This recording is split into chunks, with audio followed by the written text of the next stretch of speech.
We're in Austin. It's Saturday. We are about to premiere a film about this guy, Serge Ibaka, which he has not seen yet. It's premiering Saturday night and then running on Grantland.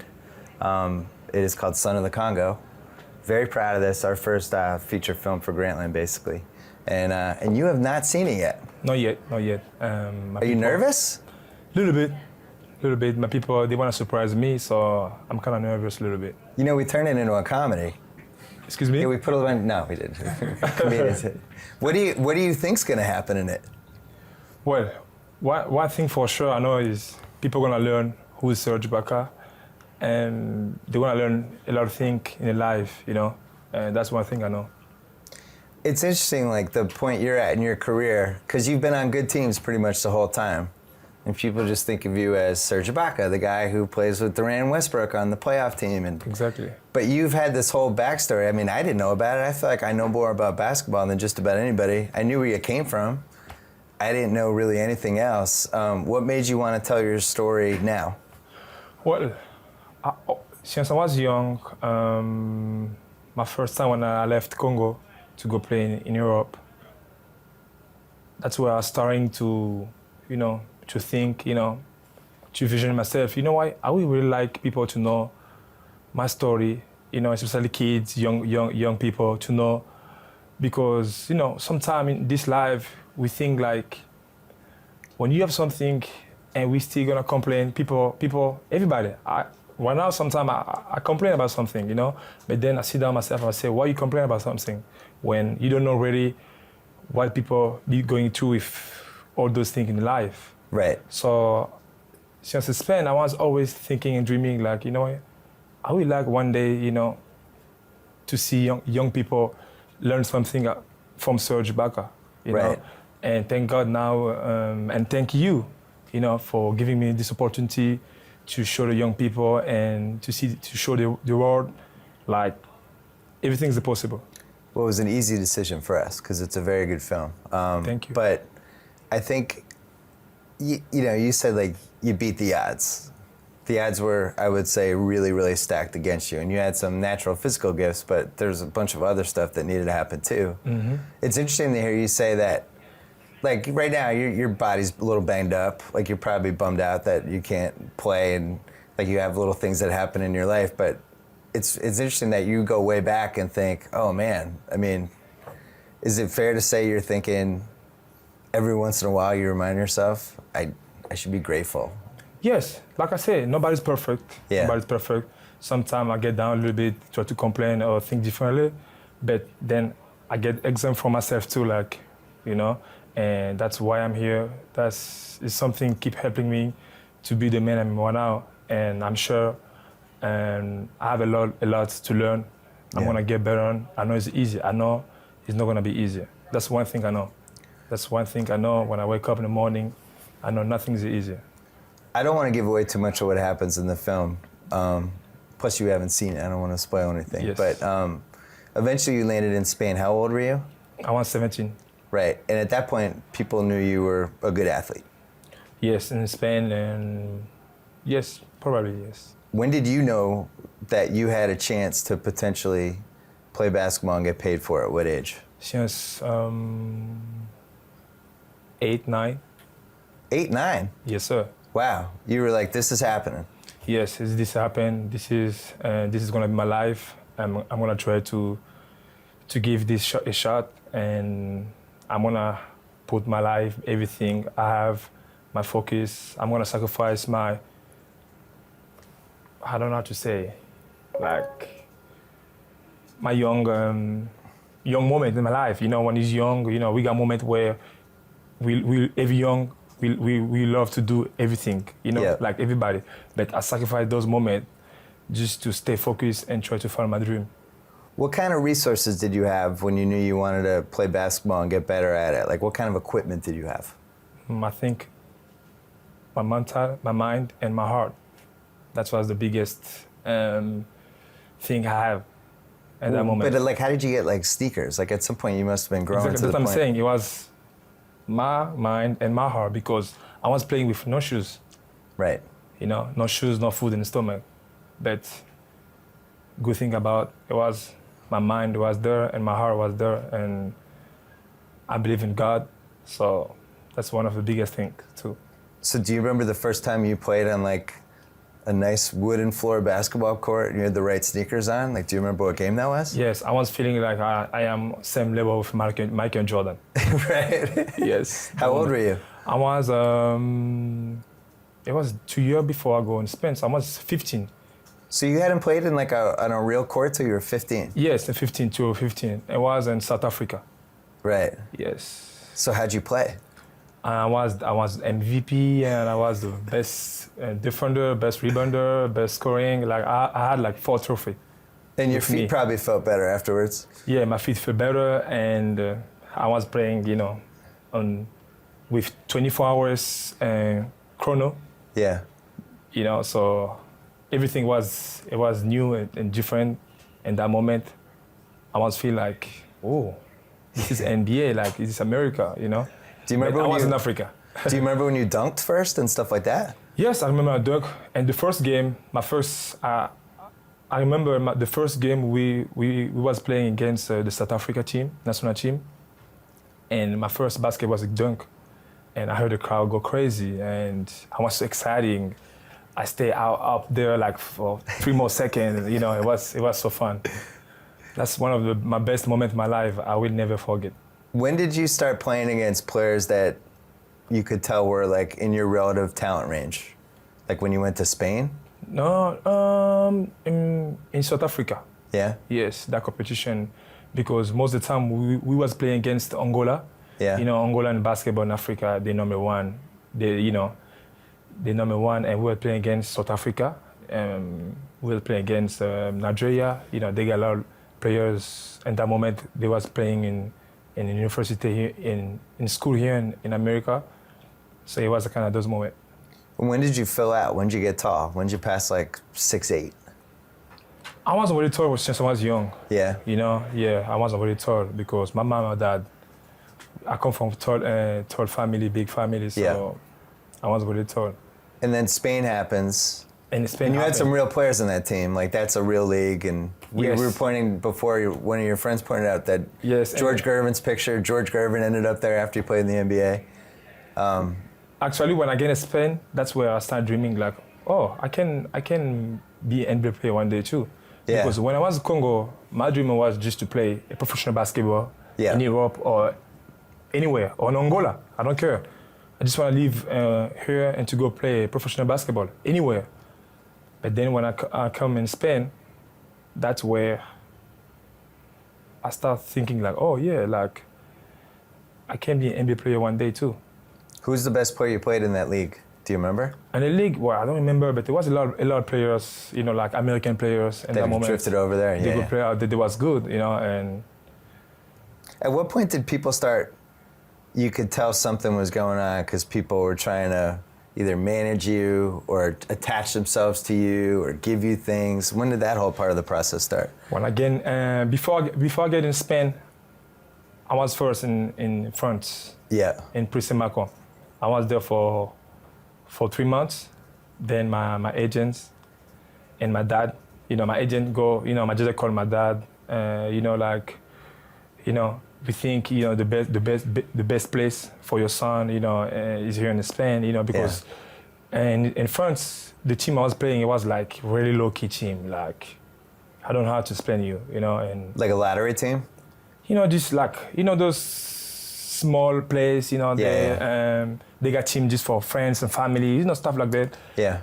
And so my agent talked with my dad, and he told my dad, like, we think your son can be a great future basketball player if he come in Spain. So then, my dad he flew from Africa to France to come pick me out there, because it was not easier. Yeah. I was that moment young, and I was excited to stay there, To me, it was a dream to leave already Congo to come in Europe to play basketball. Right.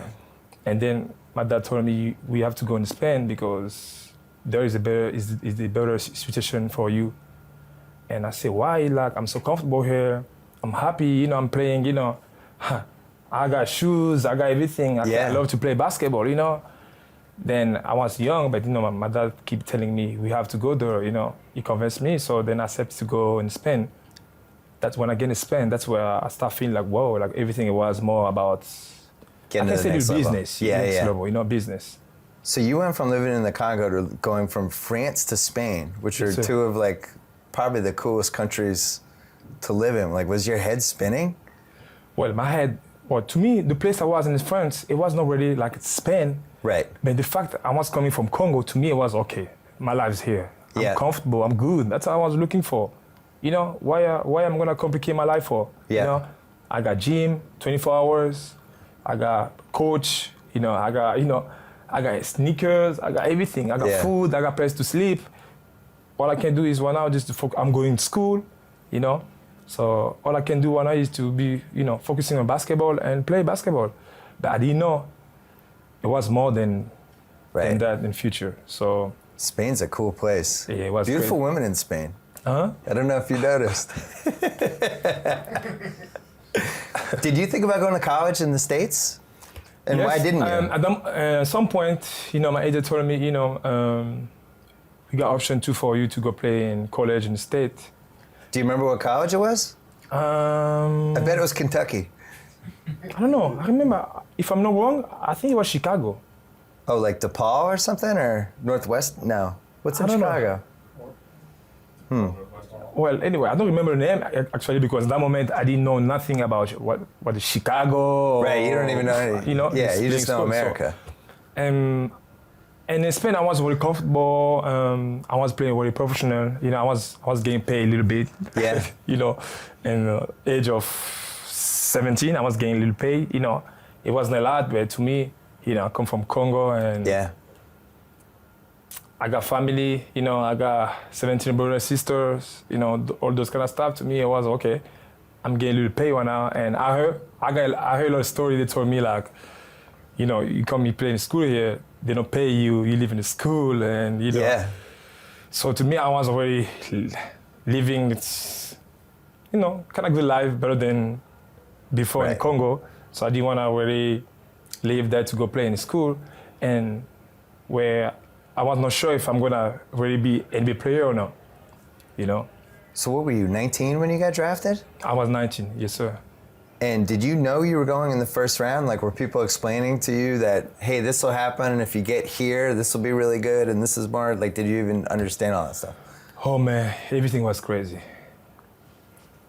In the beginning, we was not sure yet if I'm gonna be drafted or not. Yeah. You know? think like you may be a second rounder or something? Or maybe not, Yeah. So we were trying, we was working with my people, they was working, and we didn't know. And I spent a lot of time working in Las Vegas in that moment, same summer with Joe Abunassad in Las Vegas. And then after that, we flew to New Orleans to play Adidas Nation. Yeah. Yeah, and I want to try to, to show my name, to make my name a little bit, because nobody know me that moment. So I'm guessing you did well in this tournament. Yeah, I did well, but at that point, we was not sure yet too, like if I'm gonna be drafted or not. And then my last day in New Orleans, I was about to fly back home in Spain. Then okay, we see what'll happen. Maybe second round, later second round. Then my agent told me, we got another tournament. It's gonna be nice for you to go out there. And it's Reebok and recount. Right. It was in Italy. Yeah. Yes. So my agent told me, it's gonna be nice if we can go there, to play, because it's gonna be a lot of NBA scout go there to watch players. I said, oh, okay. I was so tired, man. I was so tired. I spent all summer working out and playing, and then go play in Adidas Nation in New Orleans. After that, I was asking my agent for vacation, because my agent, in that moment, he was like my dad, Yeah.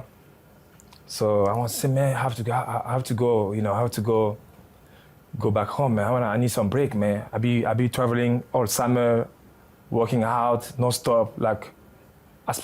Before that, I spent 4 years like no stop. Right. He said, man, we have to go there. If, like we can have a chance, to do something. I said, okay, cool, we go there. And we flew to Italy for the aero camp, Eribook aero camp. When we get there, I was so tired. I was cramping all of my body. Yeah. Playing with, like sore ankle, And when we get there, I just kill it. Yeah. I kill it. And then from there, everything changed. Like, oh, Serge Ibaka, you're going to be a... He's rising up the draft. Yeah, first round and draft, NBA draft, everything just changed. Everything just become what? Like, then my agent told me, we have to go to New York. I said, whoa, like New York? Like, yeah, he said, we have to go to New York because now, we have the possibility for you to be a first round or second round band. We have to go to New York. So that's where everything starting. You're gonna get drafted. You're gonna walk on the stage and shake hands with a little guy. To like the day before draft. That's when we find out. The day before draft. Like, you got a promise from Oklahoma City, right? Didn't you? You can tell us now. It was like 6 years ago. No. No promise? No, it was no promise. But you had a feeling they might take you. It was no promise. Actually, that moment it was Seattle. Oh, Seattle. Yeah, it was Seattle. Yeah. Yeah. So after the camp, everything changed and... So were we like 24th pick, something like that? I was 24 picks, Yeah. But to me, since day one, I want to tell my agent, what? I don't care about numbers, man. Yeah. I say to my agents, I know who I am. I don't care about numbers. All I need is the opportunity. And then he was telling me, sometime when they draft you, he started explaining to me because I didn't know nothing. He told me sometime when they draft you have to go there, play, and maybe they may send you in a D-League, And he explained me how D-League work. I told my agent, you know what? I'm not gonna go to D-League. I told him in the beginning, yeah. I'm not saying D-League is bad, I'm not gonna disrespect all the players playing D-League, but to me, I'm saying my agents, I see myself playing in NBA teams, and all I need is just give me just a little opportunity, just a little. I don't need a lot, So I don't even remember this. Your first year was Seattle? Well, I stay. The Seattle draft me, but then I stay one more year. That's what it was. In Spain. Because it was always Oklahoma City. That's what I thought. Yeah, yes. Okay. So I stay one more year in Spain, then come back. I remember seeing you. I went to one of your games. It must have been like year 2 or year 3 for you. And I could see you were figuring it out. Because it seemed like you guys made the playoffs in, I think, 2010. Yes, I think. And you were kind of starting to spread your wings, but I could see the seeds of it. I was like, oh, this guy's, Jesus, what's going to happen with this guy? Yeah. So you could just kind of see it, because you were 21 at that point or something. Mm-hmm. But when did you feel like you were starting to figure it out? Oh, just every year, just playing basketball, because I never have a chance like a lot of kids when they was young, start playing basketball since they was young in high school. Yeah. I never had that chance, So to me, it was like when I came in NBA, every game, every year was like the process to me. So learning, 82 games, 7 months a year, yeah, just feeling, preseason, playoffs. So every game was to me, to learning something new, the process, the experience, everything. What about what's going on with you from a personal standpoint? All of a sudden you're flying on charter planes. Mm-hmm. You have trainers that are rubbing you down. I mean, all this happens overnight, basically. Yes. I'm sure girls maybe interested. They seem to like NBA players from time to time. Yeah, sometimes. You have people rooting for you. You have people picking you apart if you had one bad game. Yes, it was. Yeah, and it was kind of those moments. But then I sit down myself. I say, one thing I know is, just me, I know is, when you ask for more, when you get there, it's harder, It's like people say, oh, it's hard to get there. Yeah. Yeah, but it's hard to stay. Yeah. That's why most of the time people get there, then they go down again. Because it's hard to get there, and it's more harder to stay. So I know already, when the more people know who's Serge Ibaka, people are gonna expect more. People are gonna expect more, I know, I'm sure my first year was kind of easy. People know, okay, I can only just, Serge can only just block shot and run the floor. He just runs up and down. You know, that was easier. Yeah. You know, but I could say, you know what, I'm comfortable with this one and I'm gonna enjoy my life and just doing that. No, I say myself, I want more because I believe I can do more. But then when I was thinking about, and I know already like, okay, when you ask more, you have to be ready because people are gonna expect you. When you're gonna start doing that, people are gonna expect you to give them more and more and more. So that's where it get harder. But that's what it is, you know. When did you go, oh my God, Durant's great. Westbrook's great. Like, did you, at some point, you must have realized that you were in a very lucky basketball situation, right? Oh, yeah. Yes. Just like, because that could have gone really badly. You could have ended up on some other team where Durant's not there, you know, and yeah, I always thank they're God, asking you know, you to do stuff. And yeah, I always thank God, you know, and the organization, you know. I just, you know, my first professional team, it was the Thunder, and it's a great organization. You know, everything was easy for me. Yeah. You know, so I always thank God for that. I feel like I was lucky and blessing, you know, for my first time in NBA to play with them. Did you talk to Hakeem and Mutombo and people like that who had been through somewhat similar? Yeah, I talked to Hakeem maybe one time, but most of the time, you know, I am good friend with Mutombo. Yeah. We talk a lot. We talk a lot about Mutombo. He's a character. Yes, he is. He is. What was the best piece of advice he gave you? He always, you know, every time we meet and we talk, he always wanted me to stay focused on defense.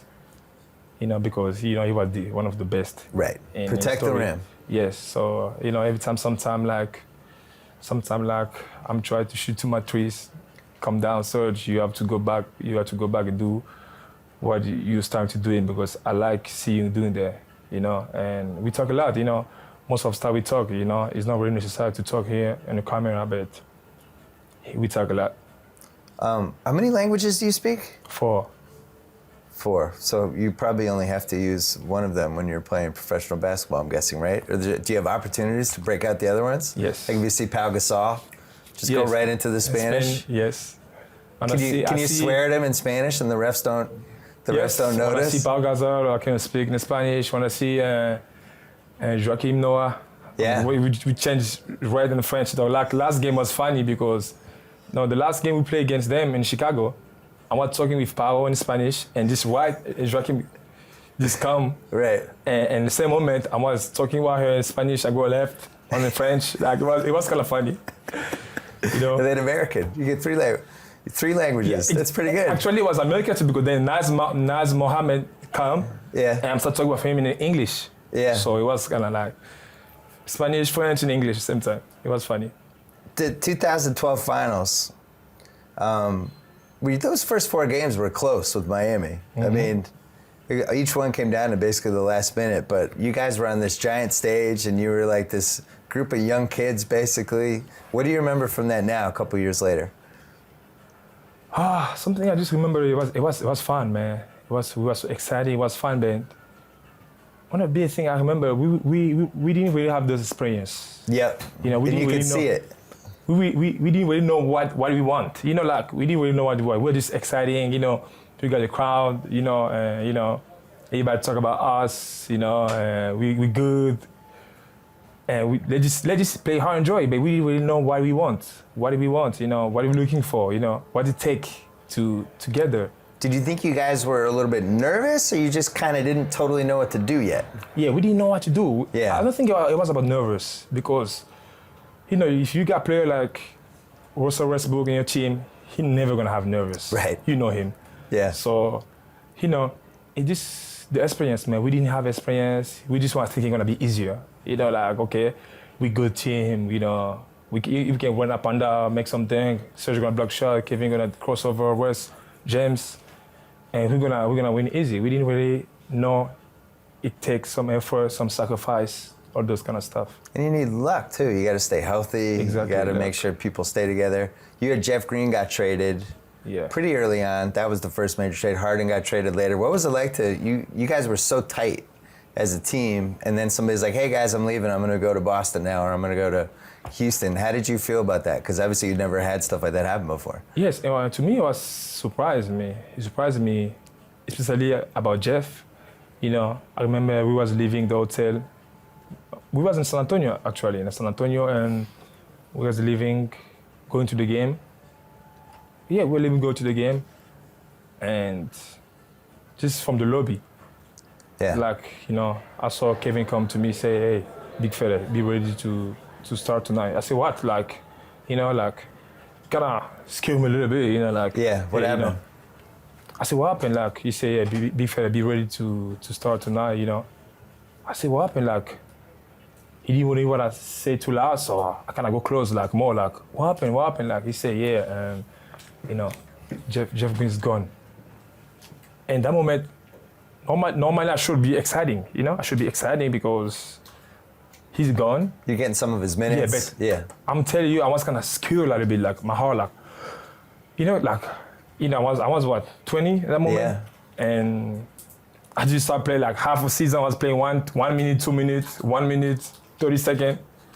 And then they tell me like, you're gonna start for the next game. And then the next game I was playing against Orlando, Dwight. Right. That Yes. was the year. I had my years wrong. That that 2010-11 year, that was the year all of a sudden. Yes, and then I was like, oh. Because they made a big gamble on you with that trade. I mean, they part of the reason I'm sure they felt like they could do that is because they felt like you could take some of those minutes. Yeah, so in that moment, I appreciate that. Yeah. And that moment, I was like, when Kevin told me, I was like, oh my God, like, I start thinking a lot. Like, I was scared a little bit, you know? What about when Harden went? Like, were you thinking we were going to come back to the finals? Were you surprised by that one? When he gone, we didn't expect to because, you know, Yeah. we didn't expect to, but it was hard. You know, it was, I mean, we know already like, okay, he's gone, but, you know, we got players, you know, we're going to have a team. I'm sure people outside, they were still like, oh, he's over for them. But remember when he gone, the same year, we won like 16 games. Yeah. You know, I'm sure people, they was not expect that. Yep. For people, it was like, oh, they're gone, you know, but we know already like, we got team, you know, we got players, we know. Was it weird to play against him? Oh, first game was kind of weird. And I remember the first game was kind of weird, but in that moment, no, before the game, it was feeling kind of weird, you know, but that moment, all you think is, I'm going to play hard, you know, against him. You signed a big contract when you were like a year away from becoming a free agent. Yeah. They gave you a big deal. Probably, I mean, just crazy amounts of money from, I'm sure, what you would ever imagine. Yes. I don't think you've changed, but did anyone change around you in your immediate life? Well, I know what kind of people I want to be with. Yeah. So I don't think so because I know, you know, all my people is the same people from day one. You know, I got my same people and all my friends, my agents. Yeah. People work for me, and I got the same people from day one. So, you know I'm kind of person when I feel like you are not the right person, I'm gonna push you away from me. Right. You know, so nothing changed because my people are the same people and I still have the same people. Is it true you still drive a Hyundai? Well, the Hyundai is free. They give me free. I got my car. I got my car, my own car, but then the Honda is a free car. So why not take free car? Why Is it fair to say you don't spend a lot of money?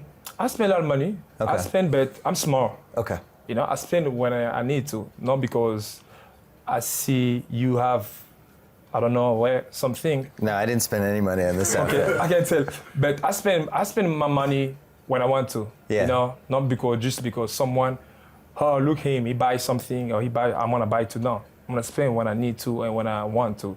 You know, so I'm the kind of person I spend because I want to spend, not just because, oh, I need to spend, not just because everybody's buying something and I have to do it, you know? How you feeling about this season? It's certainly been interesting. I can't believe that you guys aren't in the playoffs if it ended today, or you're right on the fringe, or you're like right on the bubble basically, but it's one of those seasons where like almost everything's gone wrong, and then Westbrook goes crazy, and now you're kind of lingering, and here's Golden State, who's going to win like 68 games, and they might have to play you guys in round one, and you'll be healthy. I mean, you're just feeling like if we could just get in there, we're going to cause some damage? Only 1 hour we are thinking, and only we know. We don't care what people expect about us or what they say about us.